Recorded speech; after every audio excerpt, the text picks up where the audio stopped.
우리 기도하고 시작합니다.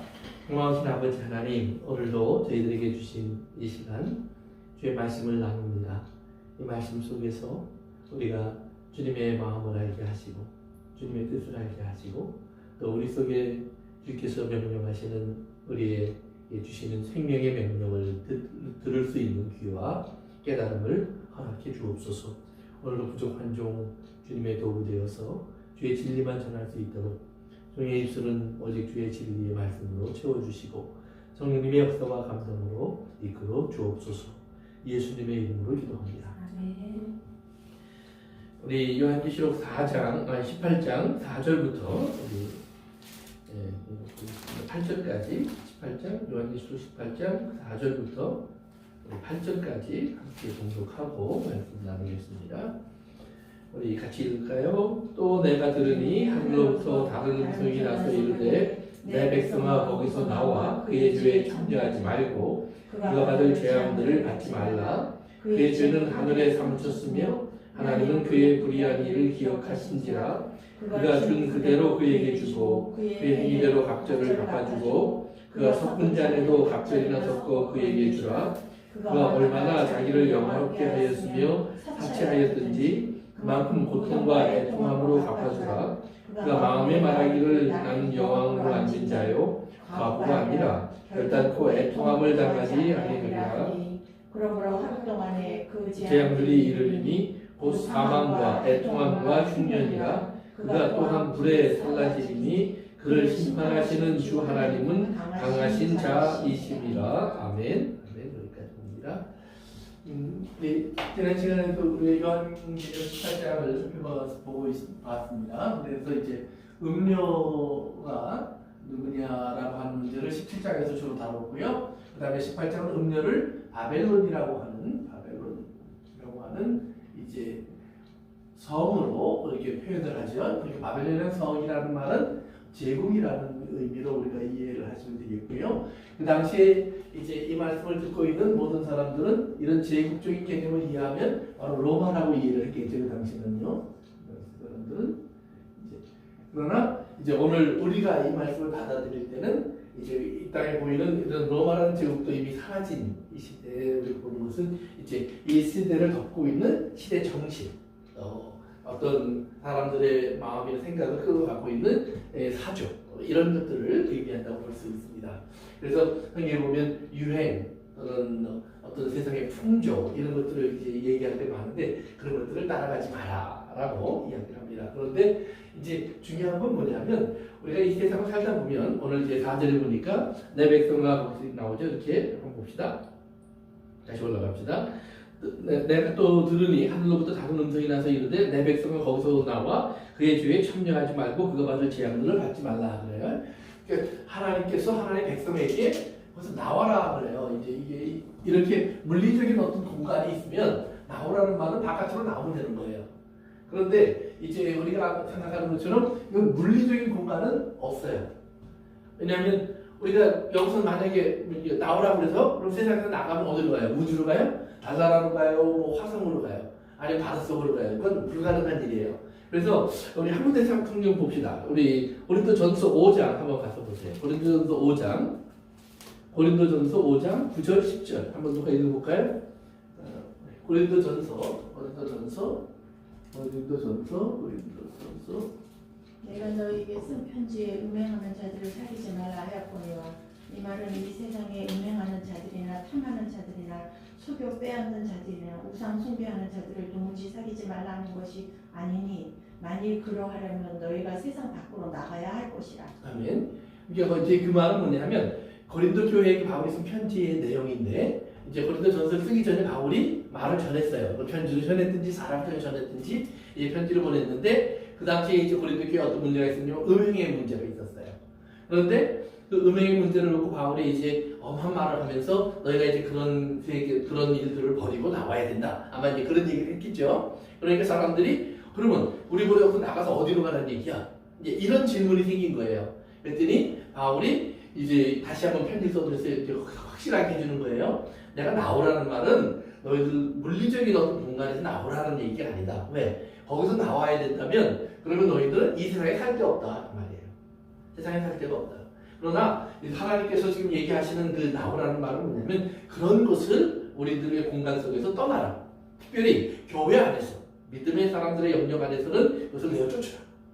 그런 말로 다시 정리해줘요. 그러니까 이제 우리 요한계시록에서도 우리가 하나님께서 나와라 그랬을 때 그것을 물리적인 공간처럼 생각해서 어디로 갈까를 생각하는 것이 아니라 우리가 이제 그 광야라는 이야기를 여러 번 우리 제가 설명한 것처럼 우리가 이런 제국적인 시스템 속에서 살고 있는 그리고 거기에 익숙해서 나도 모르게 그런 생활을 반복하고 있는 삶의 패턴에서 우리가 나오라는 얘기예요.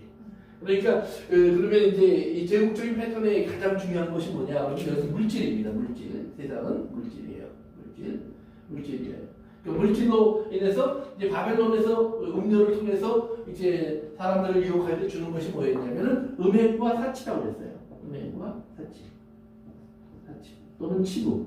이제 이렇게 치부라고 이렇게 있는데 이렇게 읽어보시면 이제 이렇게 설명을 하는데 물질은 우리 음행과 사치 요소에서 이제 우리가 볼 수 있는 게 뭐냐면 쾌락이에요.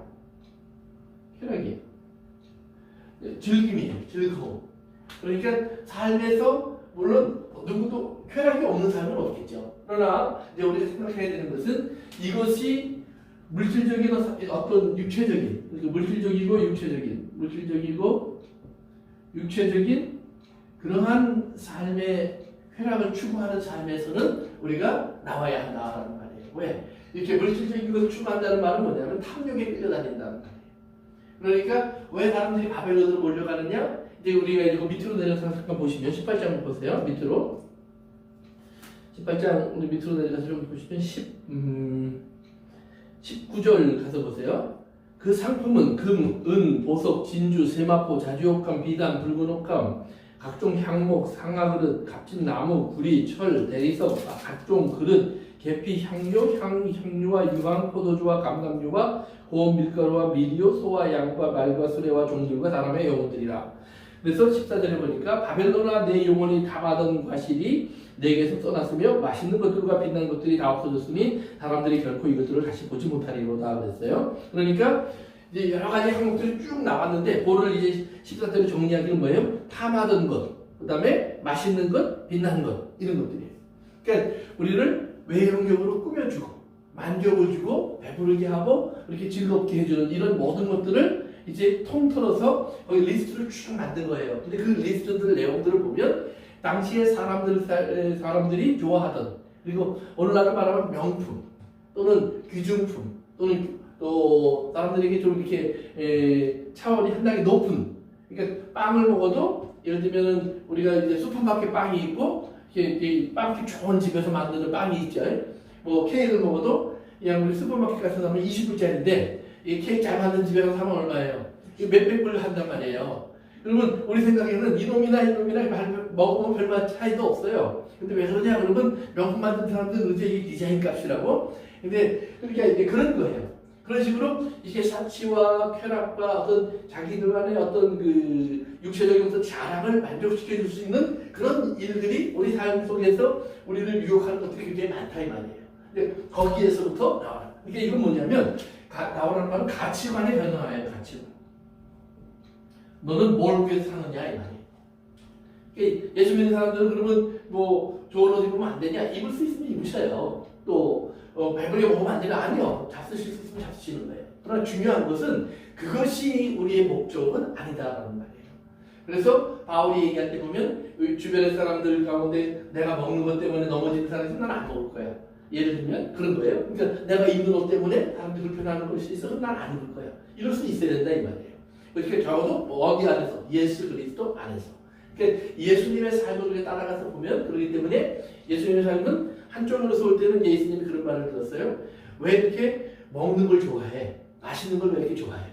왜냐하면 먹고 마시는 자들을 항상 하는데 그러니까 그것이 자기들이 생각하기에 거룩한 사람, 좀 높은 사람, 또 특별한 사람들하고 같이 잘 하는 게 아니라 좀 이렇게 천한 사람, 또 이쪽에 좀 사람들이 볼 때는 죄인인 사람, 좀 모자란 사람 이런 사람들하고 어울려서 먹고 마시고 한단 말이에요. 그러니까 그것은 마치 오늘날 말하면 그 그것이 죄의 세계에 있는 것을 뻔히 알면서도 그 속에 들어가서 예를 들면 뭐 바에 들어가서 막 먹고 마시고 취하고 이런 식의 삶을 예수님이 즐기고 있더라. 왜? 그 사람들이 보이는 데만 쫓아다니는 거예요.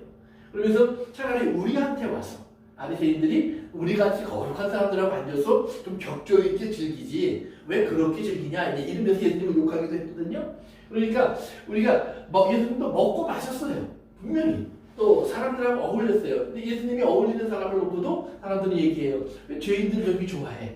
이렇게 세상적으로 볼 때는 이렇게 손가락질 받는 사람들하고 잘 이렇게 어울려. 우리 같은 사람하고 어울려야지. 그러니까 좀 교회 다니는 사람 또는 뭐 재산가 같은 사람 또는 높은 관원 있는 사람 이런 사람들하고 어울려야지 격조 있게. 이런 식의 얘기를 자주 했다 이 말이에요. 그런데 예수님이 그들에게 어울린 이유는 사실은 그것을 먹고 마시고 즐기기 위해서가 아니라 잃어버린 영혼을 구원하기 위해서. 우리 분명히 얘기해요. 그러니까 우리가 분명히 내가 왜 이렇게 사느냐, 내가 왜 이렇게 먹느냐, 내가 왜 이렇게 또는 그런 일터에 나가느냐, 그런 직장을 지키고 있느냐, 이 모든 것 뒤에는 하나님이 주신 나의 삶 속에 숙제와 같은 것들이 담겨 있는 거예요. 나는 왜 이렇게 하느냐? 지금 하나님이 나에게 허락하신 삶 속에서 내가 이런 직장을 가질 수 있어. 그런데 그 직장을 내가 갖는 이유는 뭐예요? 그 안에서 내가 하나님께 영광을 돌릴 수 있는 길이 있기 때문이야. 내가 나를 통해서 하나님께서 영광 받으실 목적이 있어. 그러니까 거기에는 분명히 어떤 면에서는 우리가 새로운 사람을 만나서 전도하는 일도 포함이 돼요. 그러나 또한 동시에 뭐예요? 나의 삶을 통해서 하나님께서 이 땅에 나의 성실하고 부지런한 삶을 통해서 하나님이 이 땅에 보여주려고 하는 크리스천의 삶의 모습도 있다 이 말이에요. 그래서 우리가 거기서 일을 함으로 인해서 내가 가정을 돌볼 수 있고 책임을 질 수 있고 또 이웃을 도울 수 있고 형제를 살필 수 있는 그런 여유를 가질 수도 있게 된다 이 말이에요. 그러니까 그런 모든 것을 위해서 하는 사람을 그러니까 하나님의 사람이라고 부르는 거예요. 그러나 이 땅에서 내가 큰 집 사야지, 차를 사야지 이런 목적을 가지고 살아가는 사람들을 우리가 물질적인 세계만에 사는 사람이라고 해요. 그래서 제가 이제 언젠가 한번 얘기 드렸지만 어느 목사님이 그 청년들의 이야기를 하는데 그런 얘기를 해요. 지금은 아니지만 우리나라 이제 참 이제 80년대 막 나라가 발전할 때 청년들이 모이면 이제 직장 얘기를 시작한다는 거예요. 그러면 이제 직장 얘기를 시작하면 너는 직장 다니다가 돈 벌어서 뭐 하려고? 그럼 집 한 칸 마련해야지. 왜? 지금은 하숙집에 살고 있다 이 말이에요. 하숙집에 살고 있는데 보니까 삶이 아주 불편해. 왜? 화장실도 공동 화장실, 부엌도 공동, 뭐 빨래소도 공동. 그러니까 잠자는 공간 하나 빼고 다 공동이에요. 그러니까 나만의 화장실 같은 걸 갖는 게 소원이. 그런데 어느 날 누가 결혼을 했다고 해서 그 집에 딱 가보니까 결혼하면서 집을 마련했는데 보니까 집안에 화장실이 하나가 있어요. 그러니까 나도 저런 집 사야지. 그래서 열심히 일해서 집을 샀어요. 근데 나보다 먼저 결혼한 사람이 이제 자기 이사했다고 또 초대를 해서 가봤더니 이번에는 화장실이 2개야. 그래서 왜 화장실이 집에 2개냐 그랬더니 아이들하고 같이 쓰려니까 불편해서 부부 화장실 따로 있고 아이들 화장실 따로 있어요. 그러니까 나도 화장실 2개 있는 집으로 가야지. 그래서 화장실 2개 있는 집으로 오는 거. 뭐 이런 식으로 화장실을 따라서 하나 있는 집, 2개 있는 집 이렇게 살다 보니까 2개 있는 집을 마련해서 이제 좀 뿌리내리고 살만하니까 은퇴할 때가 됐어요. 그러더니 화장실 2개 만들어 놓고 그다음에 은퇴하고 그다음에 얼마 있다가 돌아가셨다 이 말이에요. 그럼 하나님이 만나서 너 뭐 하다 왔니? 그러면 나 화장실을 위해서 왔어요. 네 대답을 그렇게 한다 이 말이에요. 그러니까 우리가 그런 식의 삶은 아니다 이 말이에요. 이 땅에서 너는 뭐 하다 왔니? 하나님 그랬을 때 하나님 나는 하나님께서 나에게 주신 삶의 모든 영역 속에서 하나님의 영광을 위해 살기 위해서 애를 썼습니다. 내가 최선을 다했습니다. 그런 대답을 할 수 있는 그런 사람이 되기를 바랍니다.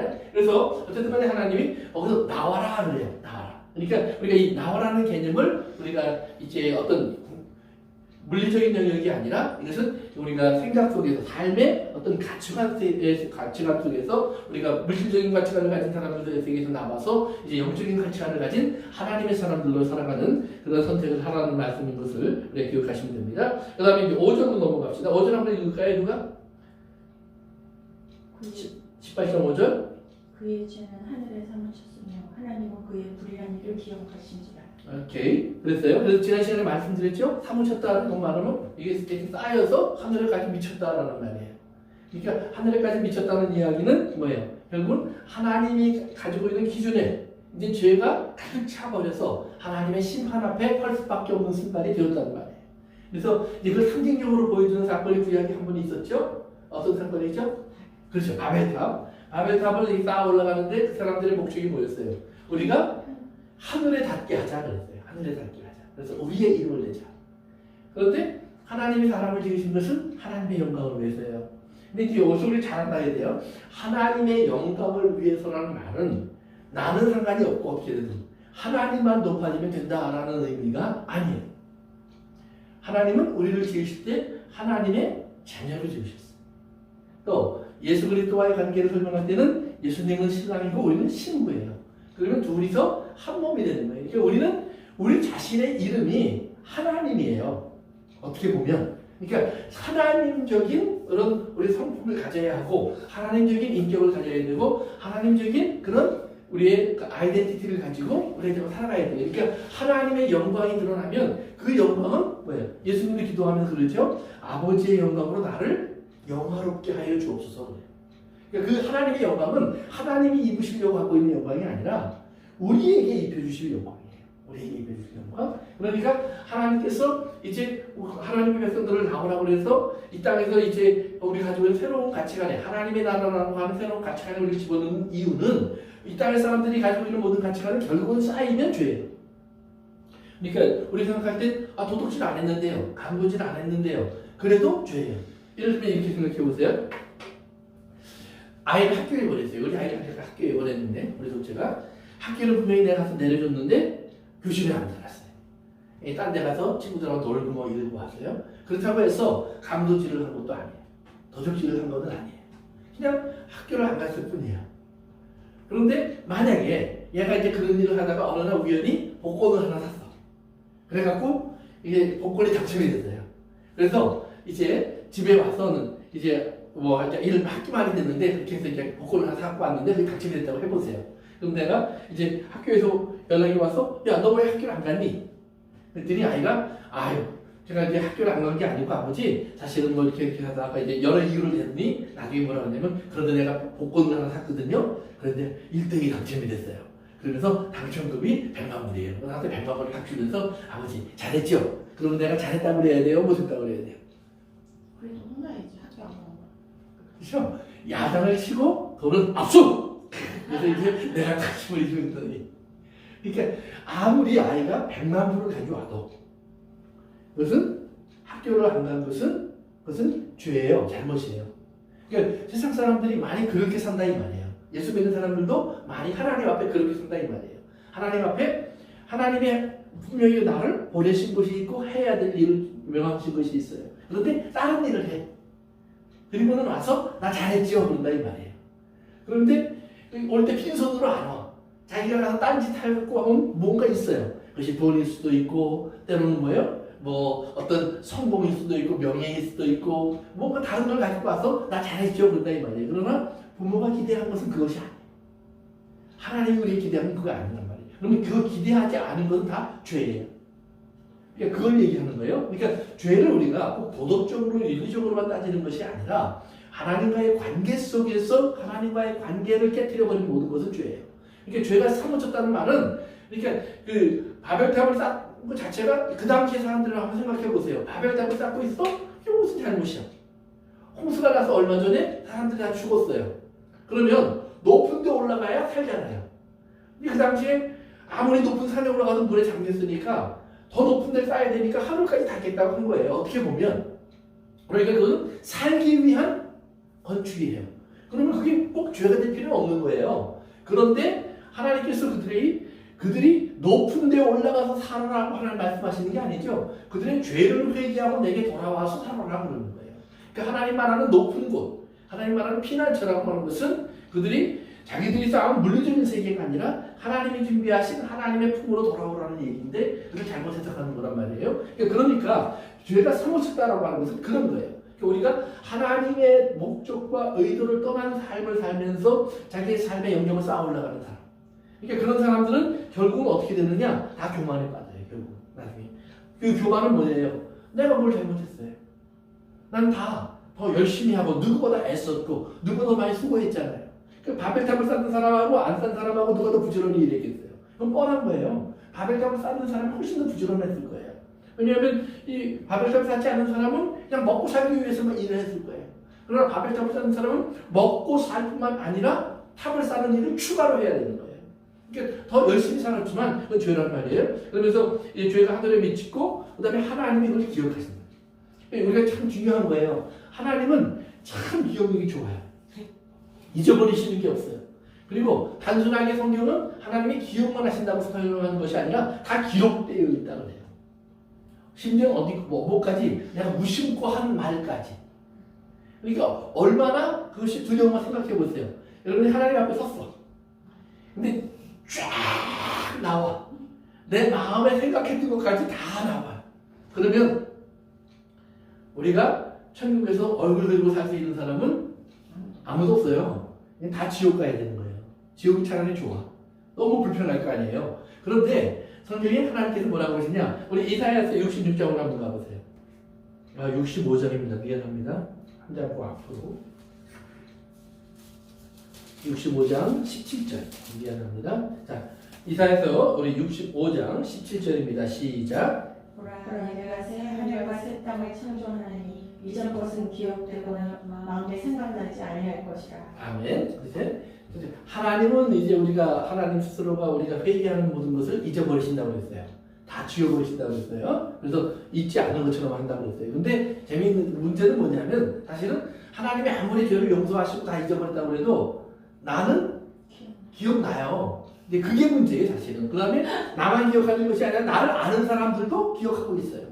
그러니까 아무리 하나님이 용서해줬다, 용서받았다고 해도 아니 저런 사람을 하나님이 용서해 주셔서 그건 하나님 공평하지 않지. 이런 소리를 들을 수밖에 없는 거예요. 그러니까 그만큼 죄인들이 많아요. 그런데 오늘 65장 17절에 보니까 뭐라 그랬어요? 하나님이 하나님의 나라, 새하늘과 새 땅을 창조하셨는데 거기에 어떤 특징이 있어요? 이전 것은 뭐예요?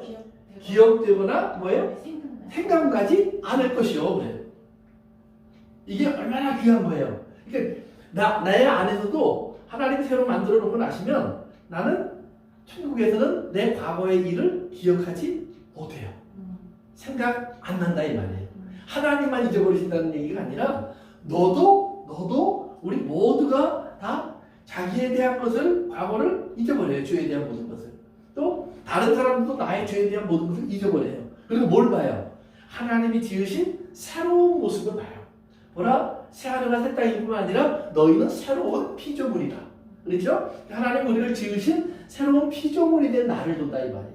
그러면 사람들이 내 안에서 뭘 볼까요? 하나님의 놀라운 솜씨를 보게 돼 있어요. 하나님의 참 선하신 모습을 보게 돼 있어요. 하나님의 의로우신 하나님의 역사를 보게 돼 있어요. 하나님의 자비와 긍휼이 풍성하신 것을 사람들이 나를 보면 알게 돼 있어요. 그러니까 이런 하나님이 보여주는 사람이 되지 내 과거의 죄가 기억이 나서 나를 괴롭히고 부끄럽고 다른 사람들 앞에 또 얼굴을 못 들고 이런 것이 없어진다 이 말이에요. 그러니까 지금부터 여러분이 뻔뻔하라고 제가 가르쳐드리는 얘기가 아니라 우리가 지금 하나님 앞에서 그리고 세상 앞에서 우리의 죄가 있었던 사람들이라면 겸손해야죠. 왜? 나의 죄로 인해 상처받는 사람이 있고 눈물 흘리는 사람이 있고 아픔 겪는 사람이 있으니까 그들을 위로하고 그들이 위로받을 수 있도록 기도하면서 그들 앞에 내가 더 겸손해야죠. 그건 맞아요. 그렇지만 하나님의 나라에 갔을 때에는 그때 하나님께서는 더 이상 기억하지 않으실 뿐 아니라 너도 기억하지 못하게 하시고 아무도 기억하지 못하게 하시고 오직 하나님이 만드신 새로운 사람만 보이게 하신다. 이것을 생각하는 거예요. 그래서 하나님께서 이제 다시 요한계시록 18장으로 갑니다. 요한계시록 18장으로 가서 이제 보시면 이제 그의 죄는 하늘에 사무쳤으며 하나님은 그의 불의한 일을 기억하신다 그랬어요. 그러니까 하나님의 사람들은 용서하셔서 잊어버리시는데 하나님께서 죄를 심판하실 때는 그 죄를 다 낱낱이 드러내시고 보여주게 하신다는 말이에요. 그래서 이제 우리가 19장 20장에 가면은 하나님의 100% 심판의 이야기가 나오는데 거기에는 하나님이 두 개의 큰 책이 있다고 그랬어요. 하나는 생명록이라고 하는 이름을 구원받은 자들의 이름이 기록되어 있는 책이 있어요. 거기에 그 이름이 있는 사람은 복이 있다 그래요. 왜? 그 이름을 가지고 거기에 기록된 사람은 하나님께서 그걸 보는 순간에 그들의 모든 죄의 문제를 다루지 않으셔요. 더 이상 이미 예수 그리스도 안에서 용서받은 것으로 끝이에요. 그 다음에 또 하나의 그 책이 있어요. 거기는 모든 죄인들의 이름과 그들이 한 모든 행동이 다 기록되어 있다 그래요. 그것이 실제로 어떤 책일지 또는 어떤 뭐 요즘 말하면 첨단 시대로 그냥 PPT를 쫙 비춰줄지 그건 몰라요. 그러나 모든 것이 드러나게 되어 있다. 그리고 이제 사도 바울은 무슨 얘기를 하냐면 우리 스스로 이 양심이 그걸 다 고백하게 되어 있다. 그러니까 하나님 앞에서는 숨겨질 수 있는 것이 없어요. 모든 것이 다 드러날 수밖에 없는 것을 우리가 알고 그 다음에 하나님은 그 모든 것을 보신 후에 모든 것을 가지고 거기에 맞는 적절한 판단을 하셔서 거기에 맞는 심판을 하시는 거예요. 그러니까 지옥에서 하나님께서 형벌을 하실 때도 그들의 죄에 합당한 심판을 하신다고 해요. 그러니까 우리가 생각할 때는 모든 지옥이 똑같을까? 이렇게 생각하는데 하나님께서는 아주 다양한 이걸 준비했을 가능성이 있어요. 또 마찬가지로 천국도 다 똑같을까요? 아닐 것 같아요. 아주 다양하고 다이나믹한 것이 천국이라고 나는 생각을 해요. 만약에 천국이 아침에 일어나면 아침도 없죠. 그냥 하루 종일 그냥 아름다운 경치가 똑같은 게 항상 그대로 다 있으면 얼마나 지루하고 재미없겠어요. 근데 천국은 무언가 끊임없이 우리가 하나님이 에덴 동산을 만들어 주신다는 걸 아세요? 여기서 경작하고 그다음에 지켜라라고 말씀하신 것처럼 그런 식의 개념의 천국이 어쩌면 있을지 몰라요. 그러니까 천국에도 생명수의 강이 흐르고 있었고 생명나무가 자라고 있었고 그다음에 열매도 맺히고 있었고 그러면 열매가 맺어졌으면 누군가 따서 먹어야 되겠죠. 또 거기 보면 힘주는 그 이파리는 모든 질병을 치료하는 약이라고 그랬어요. 그러면 천국에 병이 있다는 얘기야? 반대로 천국에 어떤 질병도 들어올 수 없는 이유는 그 나무 이파리로 우리가 이미 다 면역이 되기 때문이에요. 예를 들면 근데 그렇게 생각할 수도 있다 이 말이에요. 또 천국에 예루살렘 성이 있어요. 그러나 예루살렘 성이 있지만 거기에는 또한 성경은 동시에 예수 그리스도에게 우리가 가서 경배하고 예배드린다고 그랬어요. 그러면 경배하고 예배드릴 때 우리가 어떤 모습으로 예배를 드립니까? 그러면 예배드리기 위해서 우리가 구약성경에 보니까 하나님께서 이제 이스라엘에게 성전에 나와서 예배드리라고 할 때 빈손으로 나오지 말고 뭐 이런 얘기를 하셨어요.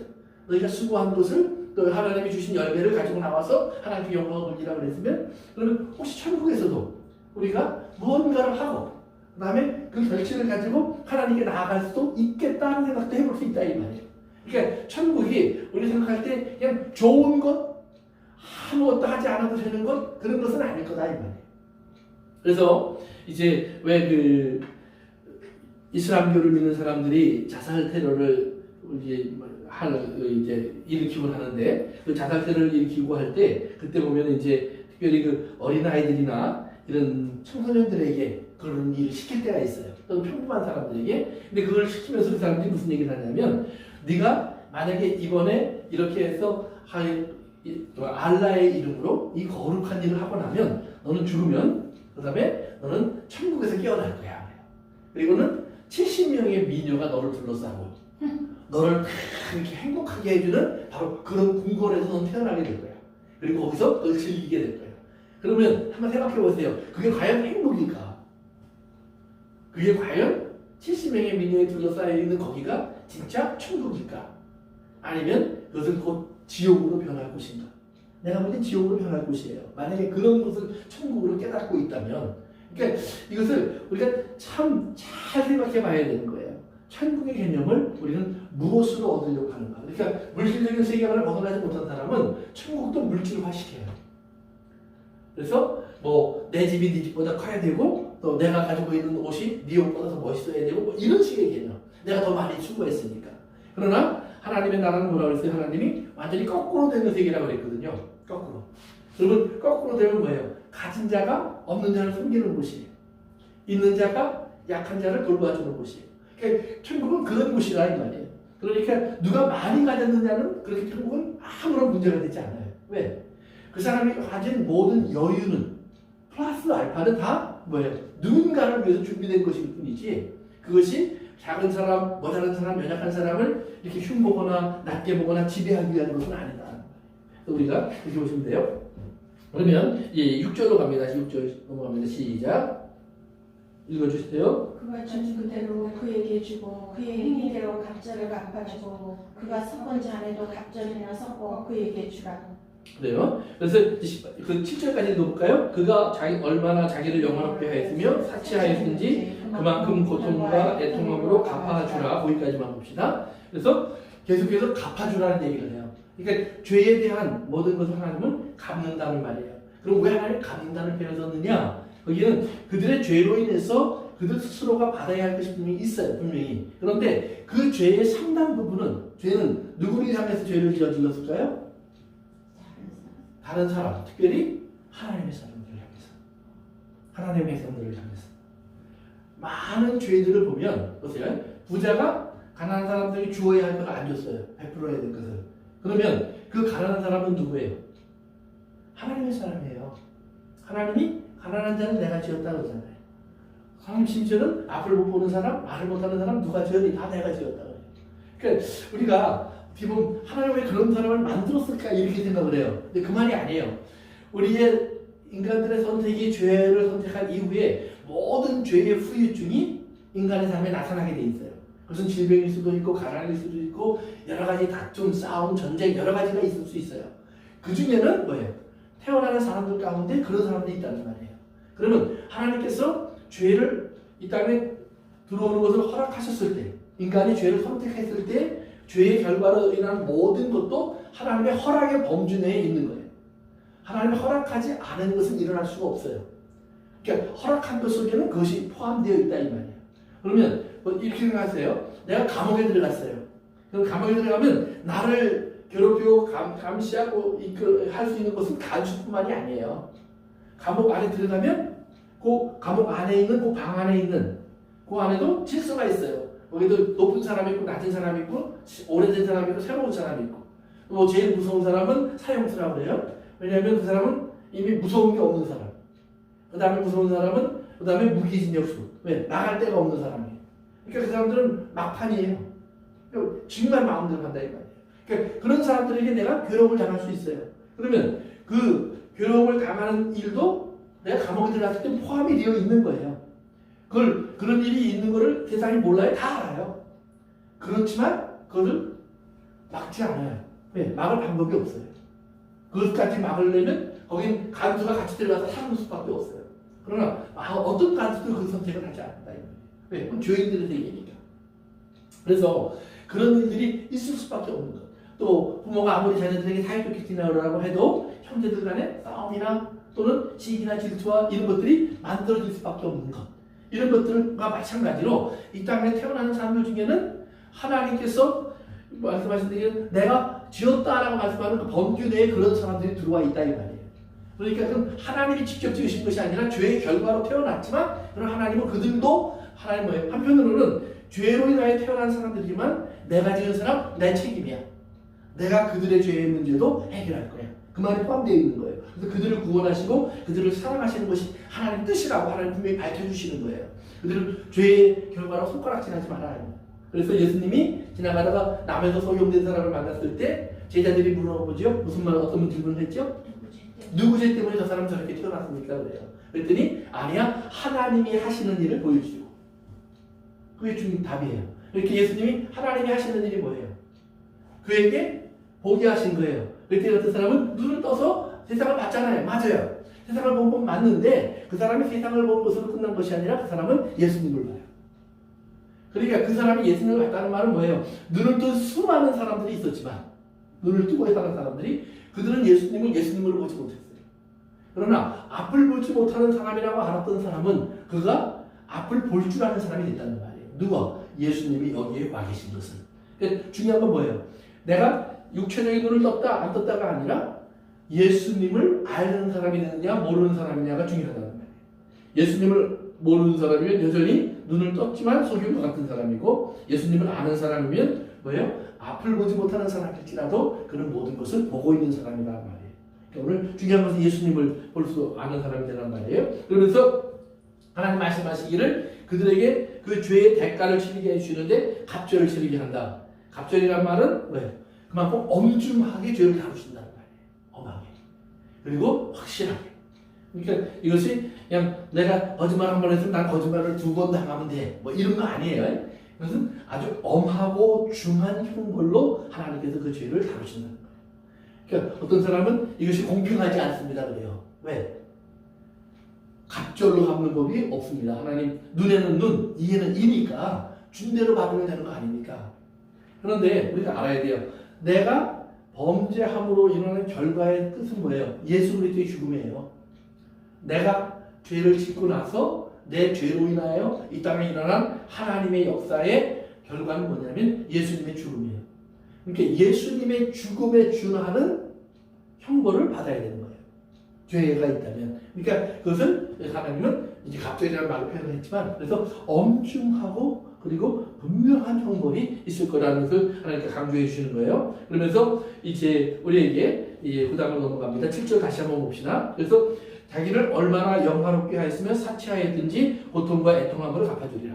그러니까 그가 자기를 스스로 높인 것, 자기를 스스로 자랑한 것. 그러니까 뭐예요? 바벨론이 어디가 아까 향품 또는 사치품으로 자기를 꾸몄다고 했잖아요. 그런 물건들로 자기가 한 것대로 그대로 갚아주겠다고 그래요. 그러면서 이제 7절 이제 중반부부터 봅시다. 그가 마음에 말하기를 그렇게 나오죠. 시작. 나는 여호와로 앉은 자요 가부가 아니라 결단코 애통함을 당하지 않으리라 하니. 아멘. 그 스스로 뭐라고 하냐면 나는 여왕이야. 과부가 아니야. 이 말은 뭐냐면 나는 남편을 잃어버리는 사람이 아니야. 내가 원하면 얼마든지 나는 남편을 만들 수도 있고 내 옆에 둘 수도 있어. 왜? 자기를 음료를 사랑해서 세상에서 온 세계 사람 다 보여주고 있으니까. 그래서 우리가 이제 이미 봤던 부분이 3절로 한번 올라가 보세요. 3절로. 그 음행의 진노의 포도주로 말미암아 만국이 무너졌으며, 여기서 무너졌다는 말은 취했다는 말입니다. 취해서 비틀거리다가 쓰러지고 뭐 이러는 모습들이죠. 그런 뜻이에요. 그러니까 진노의 포도주로 말미암아 만국이 다 포도주에 취했으며, 모든 나라가 취했어요. 그 다음에 두 번째는 땅의 왕들이 그와 더불어 뭐예요? 음행하였으며, 그래요? 그러니까 땅에 힘을 가진 모든 사람들은 다 그리로 와서 바벨론에게 잘 보이려고 아부하고 막 이렇게 숨기고 그랬다 이 말이에요. 그 다음에 세 번째, 상인들로 그의 사치의 세력으로 치부하였도다. 그러니까 만국, 왕, 상인, 그러니까 이 땅의 정치, 경제, 모든 사회적인 모든 것들이 다 내 밑으로 들어와 있어. 그러니까 나는 여왕이야. 그리고 그렇기 때문에 나는 또한 외롭지도 않아.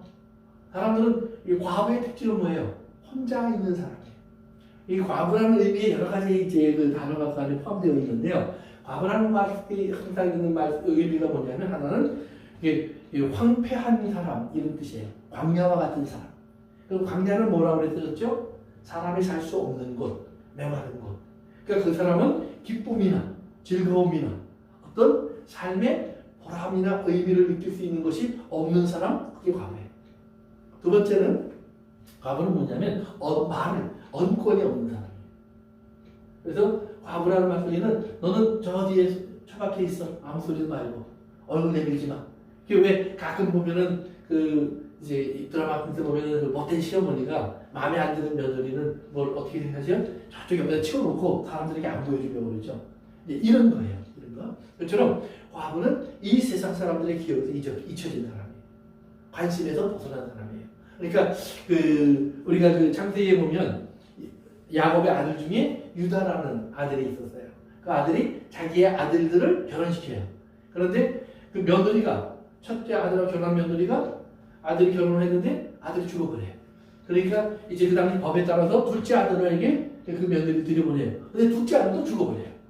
그러니까 이제 셋째를 줘야 되는데 들어가면 죽으니까 주고 싶지 않은 거예요. 그래서 이유를 만들었어요. 애가 어리니까 크면 줄게. 고향에 가 있어. 그리고는 잊어버렸어요. 그리고 잊어버렸어요. 왜? 그게 과거예요.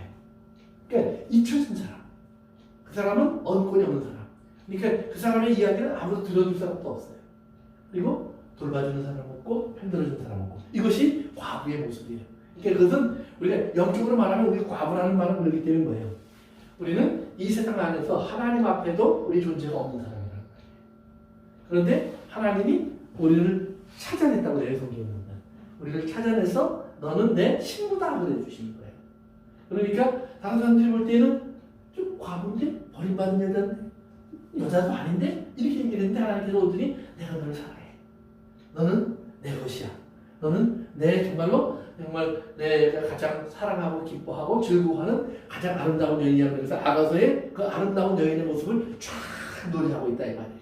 예, 그런 것을 우리가 생각하는 거예요. 그러니까 이제 오늘 성경에서 이 사람이 나는 과부가 아니야라는 말은 하나님에 의해서 나는 과부가 아니야라는 것이 아니라 뭐예요? 자기가 가지고 있는 술과 권세와 힘과 이런 아름다운 것 때문에 온 세상 사람들은 다 나를 받들어주고 있어 이렇게. 그런데 하나님께서 뭐라고 하냐면 하루 동안에 그들 밑으로 내려가서 보세요. 우리 봅시다. 8절인가요? 예, 8절 같이 읽어봅시다. 시작. 그러므로 하루 동안에 그 재앙들이 이르리니 곧 사망과 애통함과 흉년이라 그가 또한 불에 살라지리니 그를 심판하시는 주 하나님은 강하신 자이시니라. 그래요. 이 재앙이 나오는데 사망은 뭐예요? 난 과부가 아니라는 말은 뭐예요? 내 남편이 좀 살아있어 이 말이에요. 그렇죠? 나는 필요한 남편을 항상 내 옆에 두고 있어. 근데 사망. 그러니까 그 자기가 사랑하는 모든 것들이 다 떠났다는 말이에요. 그러니까 과부가 아니라고 해도 과부가 됐다는 말이죠. 그 다음에 애통함과. 그러니까 결국 어떻게 돼요? 통곡하고 탄식할 수밖에 없다는 거죠. 그냥 술에 취해서 먹고 마시고 훔쳐망청 살던 삶이 다 없어졌다는 얘기예요. 그 다음에 세 번째는 흉년이에요. 배부르게 먹고 자기의 기름진 것을 채우던 인생, 화려하고 아름다운 것들로 포장했던 인생, 그것이 다 벗겨졌어요. 그래서 그냥 거지처럼 벌거벗겨진 채로 내어 버려진 신세가 됐다는 말이에요. 그 다음에 불에 탈라진지라, 마지막은 불에 태워버리는 거예요. 그러니까 성경은 이 심판의 마지막은 항상 불인데요. 불은요 두 가지 의미가 있어요. 하나는 예수님이 이 땅에 오셔서 우리에게 주신 세례를 성경이 뭐라 하냐면 성령과 불로 세례를 주실 것이요 그래요. 성령과 불로. 그런데 그 불이 우리에게 임하면 하나님의 사람들에게 하면 어떤 불이 되냐면 죄를 불태워버리는, 죄를 소멸하는 불이에요. 그러니까 그것은 우리를 경건하게 만들고 거룩하게 만들어요. 그래서 하나님께서 이사야서에도 보면 이사야 선지자를 처음 부르실 때 이사야가 하나님을 보면서 무슨 생각을 했냐면 하나님을 순간에 나는 부정한 사람인데 내가 하나님을 만났습니다. 내 입술은 부정한 것으로 가득 찼는데 내가 하나님을 보았습니다. 내게 화가 있을 것입니다. 이렇게 얘기를 해요. 그랬더니 한 천사가 하나님의 향로에서 불붙은 숯을 가져다가 이사야의 입에다 대줘요. 그럼 어떻게 됐을까요? 네, 타죠. 그런데 성경에 보면 그렇게 하니까 이사야가 드디어 입술이 깨끗해져요. 입이 깨끗해져요. 그러니까 넌 깨끗한 사람이야. 내가 죄를 모두 다 소멸했어. 그런 의미를 담고 있는 거예요. 두 번째는 이 불은 뭐예요? 또 항상 죄인들이나 회개하지 않은 사람들은 태우는 불이에요.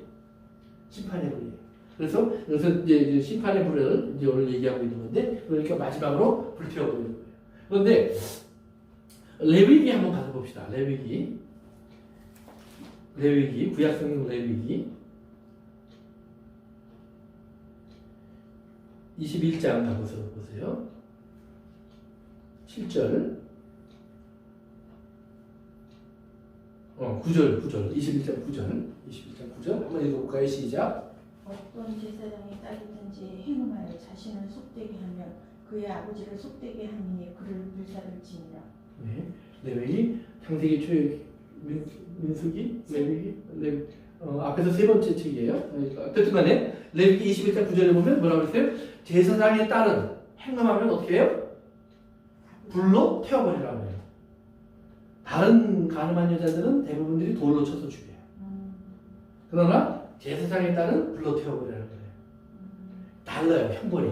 그럼 왜 제사장의 딸은 그렇게 하느냐? 제사장은 거기 이렇게 보냐면 아버지는 거룩한 사람이에요. 그런데 속되게 있다는 말은 거룩을 빼앗아 버렸다는 말이에요. 거룩이 없어진 사람은 속되다고 그래요. 그러니까 속된 것이 모두가 더러운 것은 아니에요. 기본적으로. 그러나 거룩해야 될 것이 속되게 되면 그것은 안 되는 거예요. 왜? 하나님께 구분된 것을 세상으로 다시 돌려보내는 것이기 때문에. 그런데 딸이 행동을 하면, 제사장의 딸이 행동을 하면 이렇게 되는 거예요. 그러면 오늘 여기서 불에 태웠다라는 말이 요한일서 18장에 나오는데, 그러면 그 음료를 불에 태웠다는 말은 음료는 마치 제사장의 딸과 같은 역할을 했었다는 말이에요. 그러니까 우리가 거기서 대부분들이 무슨 생각을 하냐면 음료는 그렇기 때문에 아마 종교적인 특성을 분명히 가지고 있었을 것이다. 종교적인 특성을. 왜 종교적인 특성을 가지고 있느냐? 모든 군왕이나 나라들이나 모든 상인들을 다 발 아래 들 수 있는 영향력 아래 들 수 있는 것은 종교라는 말이에요. 종교가 가장 확실하게 그 모든 것을 함께 지배할 수 있는 그런 가장 좋은 방법이라는 겁니다. 그러니까 적그리스도 얘기를 우리가 이제 13장에서 살펴봤는데 요한계시록 13장에서 기적을 베풀면서 막 능력이 나타나고 그의 입에서 막 말이 나오니까 사람들이 다 몰려들었다고 그랬었잖아요. 그런데 그때 그러면 기적이 일어나고 사람들이 다 몰려와서 우상을 만들어 놓고 절을 했다는 말은 뭐예요? 종교적인 그런 모습이죠. 이렇게 예배하는 사람들의 모습을 보여주고 있다는 말이에요. 그러니까 왕들도 와서 예배하고. 그러니까 여러분 중세 시대를 보면 우리가 이제 역사를 보면 중세 시대에 왕들이 자기가 왕이 되려면 어디로 갔어요? 교황한테 가서 교황한테 인정을 받아야 돼요. 그래서 교황 밑에 있었어요. 그러다가 나중에 이제 정치적인 힘을 가진 사람들이 교황을 다시 눌러버리고 이 교황을 무시해버리고 자기들 스스로 이제 왕들이 되기 시작했는데 그것은 이제 종교 개혁이 거기에 같이 따라 나오죠. 그러니까 교황이 사라져버려요. 그러니까 교황이 무시를 받기 시작할 때부터 이제 세계적으로 급격히 또 쇠퇴하기 시작하는 그런 현상도 일어나요.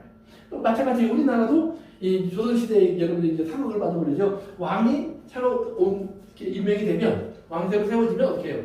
중국한테 가죠. 그래서 중국에 가서 중국 황제로부터 인정을 받아야 돼요. 중국 황제가 인정을 안 해주면 왕인데도 굉장히 불안해. 어느 순간인가 내가 떨어질지 몰라요. 그래서 중국 황제한테 인정받기 위해서 막 그 사신이 오면 막 대접을 하고 막 뇌물을 바치고 막 이런 모습들이 나타나는 것처럼 마찬가지예요. 그래서 이제 제사장의 그 자기 스스로를 여왕이라고 말을 하면서 나는 이제 나는 애통할 일이 없어, 나는 슬퍼할 일이 없어 이렇게 말을 하던 이 바벨론의 음녀가 하루아침에 하나님의 진노 앞에 서게 되고 그래서 하루아침에 이 모든 것이 사라지는 거예요. 그래서 하나님께서는 그에게 그가 행한 그대로 그가 교만한 그대로 하나님 그를 낮춰버리시고 그 다음에 그가 나는 과부가 아니야 그랬더니 과부가 되게 해버리시고 나는 애통할 일이 없어 그랬더니 애통할 일을 만들어주시고 그리고 결국에는 불로 태워서 우리 심판하시는 하나님의 모습을 우리 성경에 봅니다. 그래서 이제 우리 다시 위로 올라가십니다. 그래서 7절에 나는 애통함을 당하지 아니할 것이다 이렇게 얘기해요. 그런데 이제 이 비슷한 이야기가 우리 성경에서 한번 두 군데만 찾아봅시다. 에스겔서 한번 가보세요. 에스겔서 에스겔서 27장 에스겔서 27장 28장 이제 두 장을 한번 읽어보시면 주로 두로라고 한 도시에 대한 이야기예요. 그런데 그것을 우리가 성경에 그걸 읽으면서 우리가 이건 마귀의 모습을 상징적으로 표현하는 것이다 이제 이런 표현을 하는데 27장 3절 한번 읽어볼까요? 시작. 너는 두로를 향하여 이르기를 받아오기에 거절하면서 여러 성 백성과 거래하는 자여 주 여호와께서 이같이 말씀하시되 두로야 내가 말하기를 나는 온전히 아름답다 하였도다. 그래요? 두로가 스스로 말을 하는 거예요. 나는 온전히 아름다워. 그러니까 하나님께서 내가 너를 아름답게 했어. 이게 아니에요. 스스로 나는 온전히 아름다워. 하나님 손 안 모아주셔도 돼. 그래요? 그 다음에 28장으로 넘어갑니다. 28장 2절. 그 다음 장 2절 넘어갑니다. 시작. 인자야 너는 두로 왕에게 이르기를 주 여호와께서 이같이 말씀하시되 내 마음이 교만하여 말하기를 나는 신이라 내가 하나님의 자리 곧 바다 가운데 앉아있다 하도다. 내 마음이 하나님의 마음 같은 채할지라도 너는 사람이요 신이 아니거든. 아멘. 그러니까 앞에서는 뭐라 했어요? 나는 온전히 아름답다 그랬어요. 근데 그 다음 장에 가니까 뭐라 그래요? 이제는 내가 하나님이야. 하나님 다 내 발 아래야. 난 하늘이 필요 없어. 나 스스로 하나님이야. 왜? 내가 가지고 있는 천연적인 환경. 그러니까 두로라고 하는 것은 오늘 이제 이스라엘이 이렇게 지중해 연안에 이렇게 있거든요. 그러면 두로는 이스라엘의 북쪽, 레바논 쪽이에요. 레바논 쪽에 있는 항구예요. 그래서 여기 좀 내려오면 이제 우리가 말하는 요빠 이제 이렇게 있고, 그다음에 이제 가이사랴 이런 것들이 여기 있고, 예루살렘은 여기쯤 있어요. 그러니까 이 두로라고 하는 항구인데 이것이 천연 요새와 같은 곳이에요. 그래서 바다가 이렇게 둘러싸여 있는 그런 이렇게 반도처럼 조금 나와 있는 곳인데, 그러니까 여기는 굉장히 무역이 발달해 있고 오래전부터 그래서 온갖 상인들이 들락날락 하는 곳이에요. 육지로도 왔고 바다로도 왔고 온 세계에서 와서 그래서 굉장히 부유한 곳이에요. 근데 이 부여와 풍요 속에서 어느 날부터인가 이렇게 교만에 빠지는 거예요. 그래서 우리가 이제 이세벨 그러죠. 이세벨이 누구죠?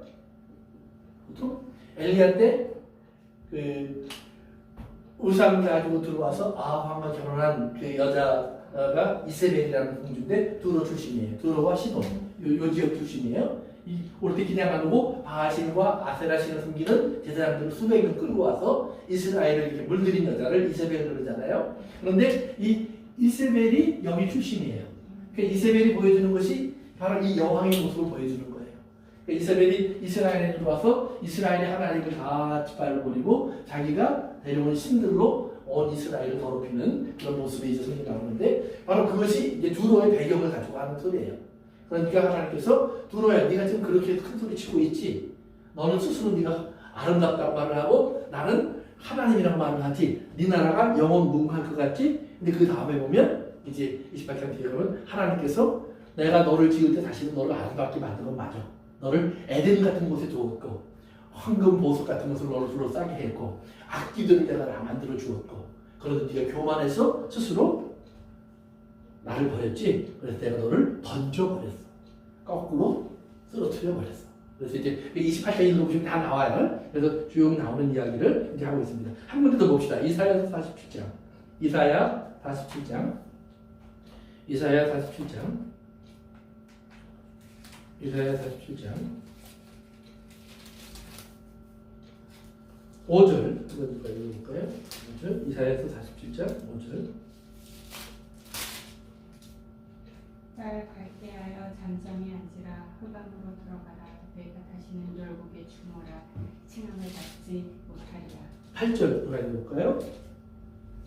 영으로 사치하고 평안히 지내며 마음에 이르기를 나뿐이라. 나 외에 다른 이가 없도다. 나는 과부로 지내지도 아니하며 자녀를 잃어버리는 일도 모르리라. 하는 자여 너는 이제 들을지어다. 아멘. 이사야 47장은 바벨론에 대한 이야기예요. 이 위에 가서 읽어보시면, 그러니까 에스겔에서 우리가 읽는 두로에 대한 이야기고 이사야 47장은 바벨론에 대한 이야기예요. 근데 똑같죠. 기본적으로 나는 주모야. 주모라는 말은 여자 주인이다 이 말이에요. 나는 주인이야. 그 다음에 나는 과부가 아니야. 그죠? 그래서 나는 즐기고 누리고 다 할 수 있어. 내 마음대로 다 할 수 있어. 이것이 이제 바벨론의 이야기고 두로의 이야기. 그러니까 한번 말하면 이 땅의 모든 제국은 한편으로는 다 음녀와 같다 이 말이에요. 여자다. 그러니까 하나님이 왜 자꾸 여자 이야기를 하냐면 요한계시록에는 또 다른 여자가 하나 소개가 돼요. 어떤 여자가 있었죠? 12장에서 하나님께서 하늘에서 보여주는 것이 있었죠. 잉태한 여자. 잉태한 여자. 어떤 아들을 잉태했어요? 하나님의 아들 예수 그리스도를 잉태한 여자. 그래서 이 땅에서 마치 쫓겨다니고 있는 여자. 광야에서 피난 생활을 해야 되는 여자. 그 자녀들과 함께 고통받고 있는 여자. 마귀는 그들을 삼키려고 자꾸 물을 쏟아붓고 삼키려고 하는 그 여자.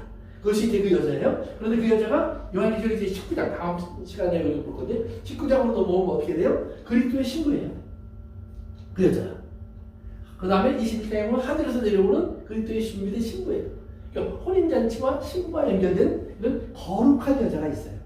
그래서 그 여자의 특징은 뭐예요? 순결하고 순전하며 거룩하고 어린 양이 어디로 인도하든지 다 따라다니는 자예요. 어린 양과 그 다음에 왜? 하나님의 말씀, 계명을 지키기 위해서 자기의 목숨까지도 내어놓는 자들. 이렇게 표현된 것이 요한계시록의 이야기예요. 그러니까 한편으로 보면 거룩한데 계속 고통받고 어려움을 겪고 이런 사단과 그 다음에 짐승들에 의해서 삼킴을 당하는 그런 고통 속에 있는 사람들의 세계. 그렇지만 그것을 하나님은 그들이 거룩하다고 인정하시면서 우리가 14장 15장에서 본 것처럼 찬양하게 하시고 시온에 앉혀놓으시고 그리고 승리자의 자리에 앉혀놓으시는 바로 그 사람들. 그러니까 하늘을 바라볼 수 있게 하시는 사람들.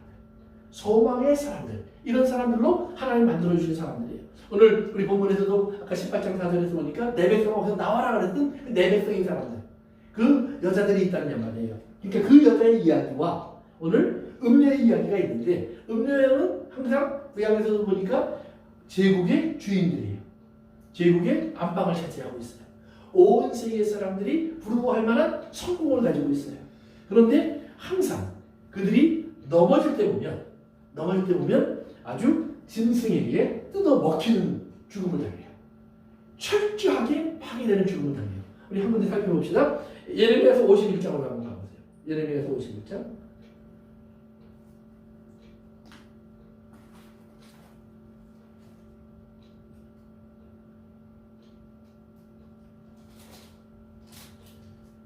자, 이사야서 47장 한 군데 더 보고 넘어갑시다. 미안합니다.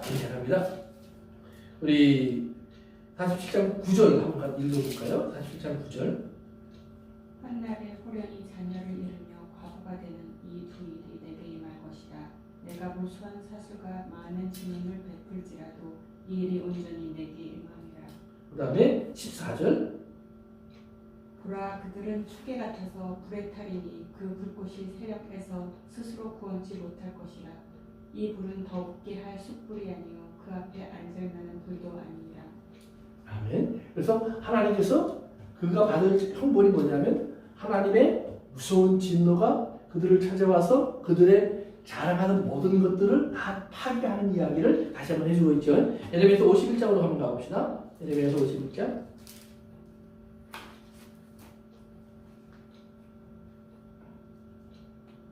13절 가서 보세요. 찾으시는 분이 있으면 한번 읽어주시고요. 많은 물가에 살면서 재물이 많다면 내 재물의 한계 곧 내 끝이 왔도다. 그래요.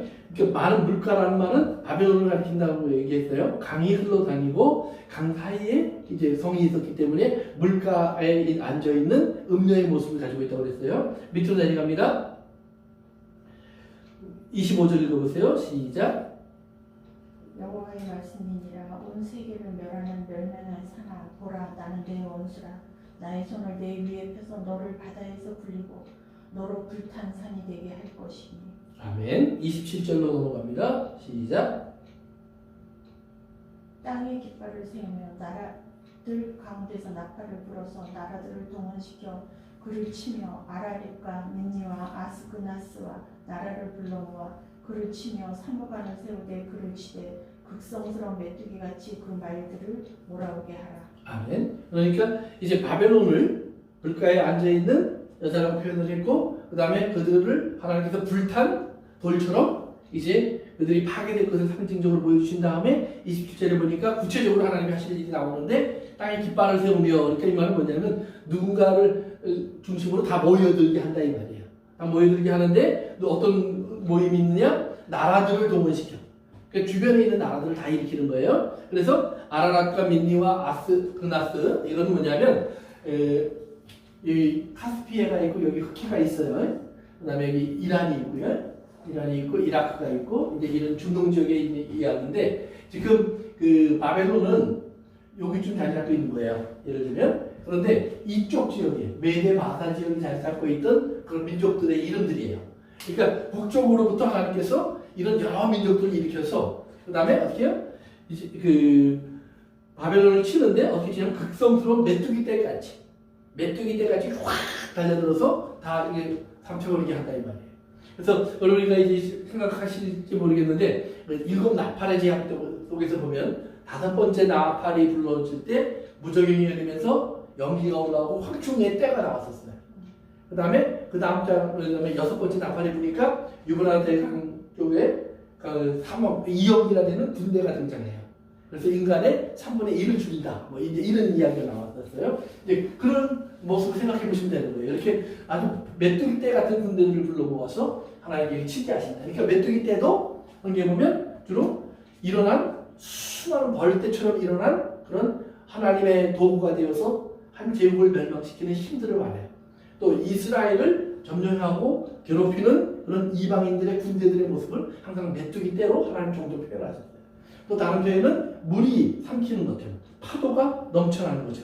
그렇게 삼켜 들어온다라고 그런 표현도 쓰셨어요. 그러니까 어쨌든 간에 보면 이제 이런 식으로 해서 하나님께서 그 음녀인 바벨론을 멸망시키기 위해서 하나님께서는 이제 이방 나라를 일으키시는데 그리고 그 이방 나라들은 어떤 나라들이었느냐? 얼마 전까지만 해도 바벨론의 신랑인 줄 알았어요. 바벨론이 자기 음녀가 나를 즐겁게 해주는 사람들이었어요. 나에게 내용을 갖다 바치고 나를 찾아와서 나에게 이제 어떤 은혜를 입었다고 말을 하고 고마워하고 상거래를 하고 자기 밑에 있던 사람들이에요. 그런데 어느 순간인가 이들이 일어나서 이 음료를 삼켜버리는 거예요. 그래서 우리 17장에서 보니까 음료를 마지막에 파괴하는 그 음료를 파괴하는 사람들이 누구였어요? 짐승과 열왕이라고 했었죠.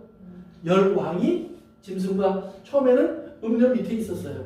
음료랑 가해 협조에 잘 했다 이 말이에요. 근데 어느 순간인가 이게 없어도 되겠네? 그래서 짓밟아 버리는 거예요. 마치 그 중세시대의 여러 군왕들이 어느 순간에 되면서 교황을 죽여버리고 또는 교황을 무시해버리고 자기들 스스로의 나라를 만들어가는 것처럼 그렇게 독립해가는 거예요. 그러니까 하루아침에 음료의 모든 힘을 이렇게 다 빼앗아가는 이런 역사가 일어난다는 말이에요. 오케이, 넘어갑시다.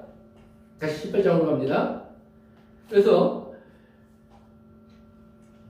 이런 음료에게 그래서 하나님께서 그 재앙들을 보내시는데 사망, 애통함, 흉년, 아까 불 얘기했으니까 넘어갑니다. 그러면서 하나님의 강한 힘으로 이 모든 것들이 일어나게 하나님께서는 역사하신다는 말이에요.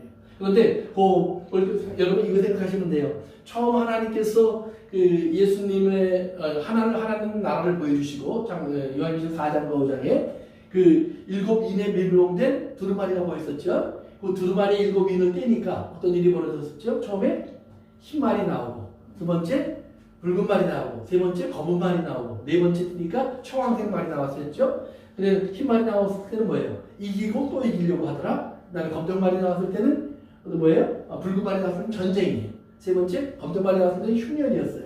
네 번째 이제 청황색 말이 나왔을 때는 사망과 음부가 따로 나왔어요. 그러니까 이런 그 처음 인을 뗐을 때 일어났던 현상들이 여기 보니까 다시 한번 집중적으로 일어나고 있는 거예요. 어디를 향해서? 바벨론을 향해서. 우리가 잘 알아야 돼요. 우리 성도들이라고 이 땅에 흉년이 왔을 때 고통이 오는 건 아니에요. 성도들이라고 이 땅에 재앙이 와서 전쟁이 났을 때 아무 문제 없는 거 아니에요. 그런데 우리가 알아야 될 것은 이 땅의 사람들은 땅이 자기들의 기반이니까 땅이 흔들리면 희망이 오는 거예요. 근데 우리는 땅이 흔들리는 그 시간이 뭐예요? 하나님의 언약이 완성되는 시간이에요. 그러니까 성도들에게는 마지막 때 일어나는 모든 일들이 혹시라도 지금 일어나고 있는 어떤 전쟁과 이 속에서 지금 우크라이나 쪽에서 고통받고 있는 많은 교우들이 있어요. 성도들이 있어요. 근데 그들에게 하나님이 주고 계시는 메시지는 이것이 너희들이 절망할 시간이 아니라는 얘기예요. 지금도. 그러니까 이런 가난이나 배고픔이 나를 침범해왔고 한순간에 나의 모든 어떤 세상적인 즐거움이 주던 모든 기반들이 망가지고 내 돈이나 이런 재물들이 사라졌다고 할지라도 성도들에게 하나님 주신 메시지는 세상 사람이면 그것이 무너졌으면 이제는 뭐예요?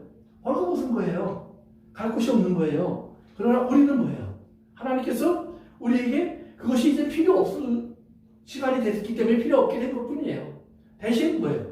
여전히 하나님의 보호와 하나님의 지켜주심과 인도하심과 그리고 하나님의 이끌어주시는 역사가 계속되고 있고 그 다음에 뭐예요? 더욱더 분명하게 이제 하나님의 나라가 완성된 그 시간이 이제 우리에게 다가왔음을 우리에게 알려주시는 거예요.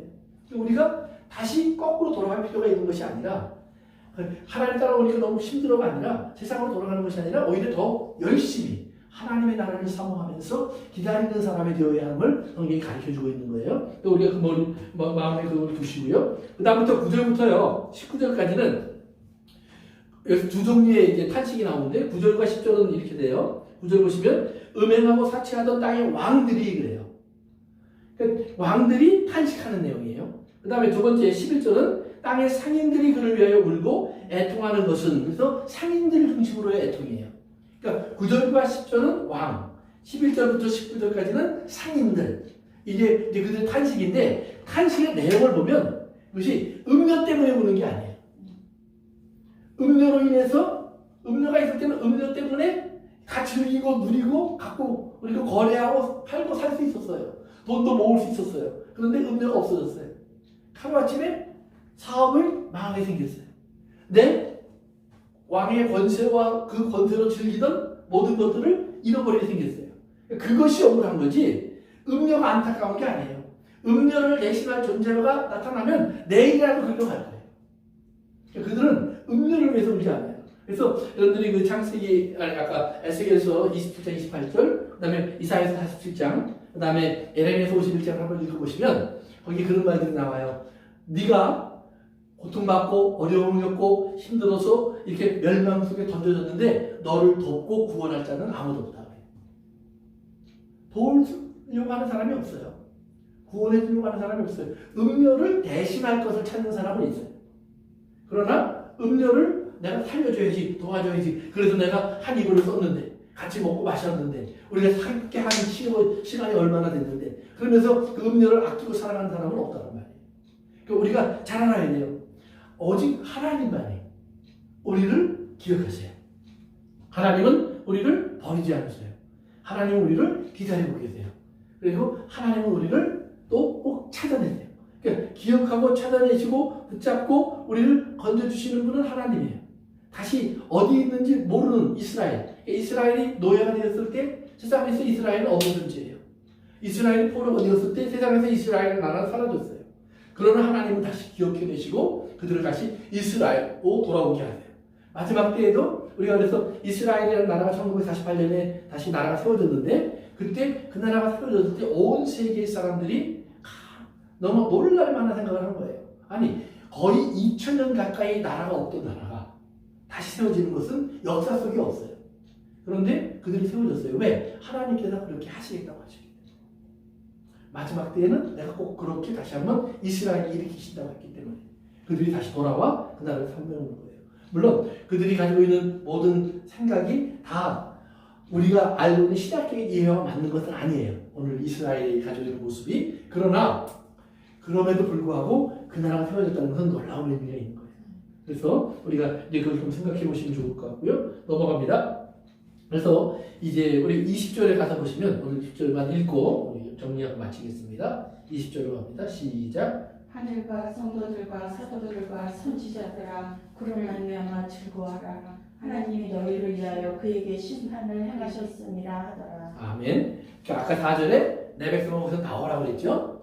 그 나오라고 하신 다음에 오늘 20절까지 중간이 그러니까 5절부터 19절까지 이야기가 왜 나와야 하는지를 보여줄 거예요. 왜? 음료가 어떻게 될 거예요? 파괴될 거예요. 철저히 무너질 거예요. 그리고 그가 자랑하던 모든 것들이 다 불에 타버릴 거예요. 그렇기 때문에 하나님은 나오라고 하신 거예요. 그리고 하나님이 이제 음료의 파괴의 장면을 쭉 보여주신 다음에 20절에 하나님 새로운 명령을 주시는 거예요. 너희는 뭐하라? 뭐하라? 20절에 성도들아 즐거워하라. 하나님이 그에게 심판을 행하셨습니다. 이 하나님의 명령이 들어오는 거예요. 그러니까 우리가 하나님께서 나오라고 했을 때 그 나오라고 한 말, 그럼 하나님 우리가 어디로 갑니까? 그리고 우리는 무엇을 해야 합니까? 이것이 아니라 하나님께서 너희는 나와서 이 5절부터 19절에 나와 있는 음료의 심판을 너희들이 이미 믿음으로 바라보고 너희들은 하나님을 찬양하고 기뻐하고 즐거워하는 소망의 사람의 자리를 지키라 이 말이에요. 그래서 내 백성아 거기서 나와라 하는 말이 이미 과거의 명령이에요. 그러니까 제가 이제 요한계시록 공부하면서 에어리스트라고 하는 시제에 대한 이야기를 한 적이 있는데 과거형인데 이 과거형인데 이것이 우리가 보통 말하는 past 이 지나간 시간의 과거가 아니라 이미 이루어진 일을 말하는 거예요. 어디 안에서? 하나님 안에서. 그러니까 하나님이 내 백성은 어디서 나와? 이것도 이미 뭐예요? 이미 나와 있어야 한다는 말이에요. 성도들은 뭐 전에 바벨론에 가기 전에 영적으로 우리가 그걸 깨어서 예수 그리스도를 기다리는 소망과 그리고 믿음의 세계 속에 들어와 있는 사람은 나와 있는 사람이에요. 그러나 만약 우리가 내일 심판이 일어나는데도 롯은 내일 지금 소돔과 고모라성이 무너지는 거예요. 그런데 나가려는 생각을 하고 있어요? 안 하고 있어요? 안 하고 있어요. 여기가 내 집이오니 이러고 있다 이 말이에요. 물론 하나님께서 롯을 구해내셨어요. 그러나 신부를 잃어버려요. 그리고 그 이후에 롯의 두 딸을 통해서 모압과 암몬이라고 하는 이스라엘을 가장 괴롭히는 두 민족이 출발해요.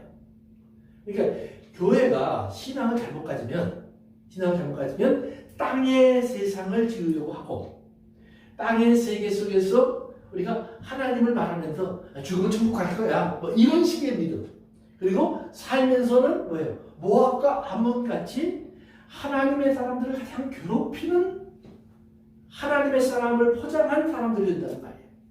그러니까 진짜 신앙을 가장 괴롭히고 힘들게 하는 것은 세상이 아니에요. 야, 예수 믿는다고 다 그렇게 믿는 거 아니야. 교회 다닌다고 다 그렇게 다녀야 되는 거 아니야. 이렇게 말하는 사람들이 얼마나 많은지 몰라요. 어디 안에? 교회 안에. 장로님들이, 목사님들이, 집사님들이 내가 평생 신앙생활 해봐서 잘 아는데, 그래, 너 지금 네가 뭐 세상에 보이는 게 없이 그냥 하나님만 보이는 것 같지? 그거 조금 있으면 다 지나가. 펄펄 뛰는 거, 그거 잠깐 끌다가 없어지는 것 뿐이야. 뭐 이런 식의 이야기가 세상에 얼마나 많은지 모른다. 신앙생활은 마라톤이야. 장기적으로 가야 돼. 그러니까 천천히 해, 천천히. 아니요. 하나님은 한 번도 천천히 하라는 말을 한 적이 없어요. 열심히. 열심히. 내일을 두고 오늘을 미루지 말라고 얘기하셨어요. 내일이 올 거니까 오늘 안 해도 돼. 이런 이야기를 하지 말라고 하셨어요. 지금 너희가 지금 듣고 지금 행하라고 말씀하셨어요. 하나님의 말씀은 항상 now, 지금의 초점에 맞춰져 있어요. 그러나 얼마나 많은 신앙인들이 교회 안에서 서로에게 encourage 안 하고 discourage를 해요. 천천히. 우리가 정신 차리고 정말 하나님 안에서 하나님께서 지금 우리에게 나오라고 하신 말씀도 나와 있고, 그 다음에 오늘 20절에 가서 보니까 이제 뭐예요? 나와서 기뻐하고 즐거워하라. 그러니까 나와서 아이고 좋은 거 더 안에 있는데 부러워하는 것이 아니라 기뻐하고 즐거워하라.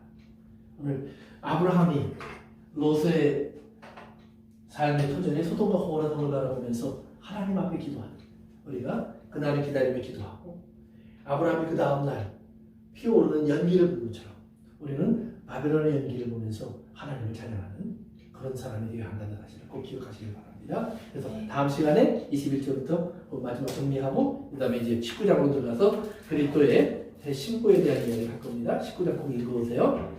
거기까지만 하겠습니다.